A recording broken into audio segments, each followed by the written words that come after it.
presented by Lotus Music.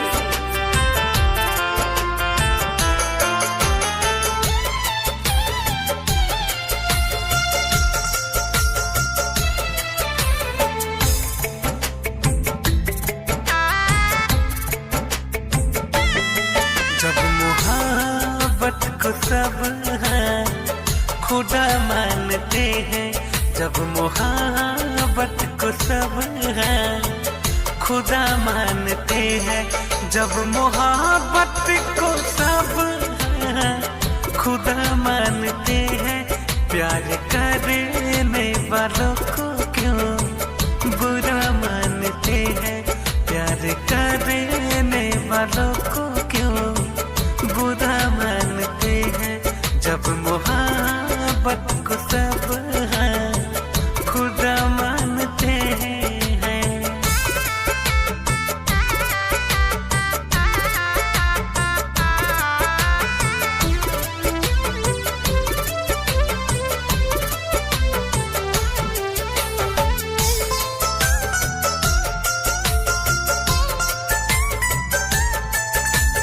गजब का खेला खेले किस्मत हाथ के बने लकीरों से, प्यार कहीं अब हाथ न जाए नफरत की जंजीरों से। गजब का खेला खेले किस्मत हाथ के बने लकीरों से, प्यार कहीं अब हार न जाए नफरत की जंजीरों से, नफरत की जंजीरों से। क्यों दीवानों को बेरियों से बांधते हैं, प्यार करने वालों को क्यों बुरा मानते हैं।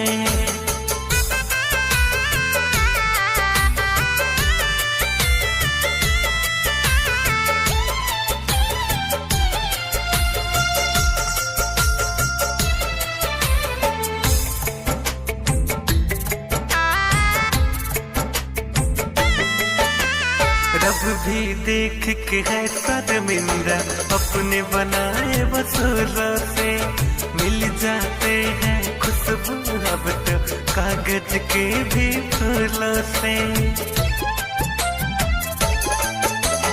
रब भी देख के है शर्मिंदा, अपने बनाए वसूलों से मिल जाते हैं खुशबू अब तो कागज के भी फूलों से, कागज के भी फूलों। इसकी पूजा इबादत हामिद सब जानते हैं, इसकी पूजा इबादत रासिक सब जानते हैं, प्यार करने वालों को क्यों बुरा मानते हैं, प्यार करने वालों को क्यों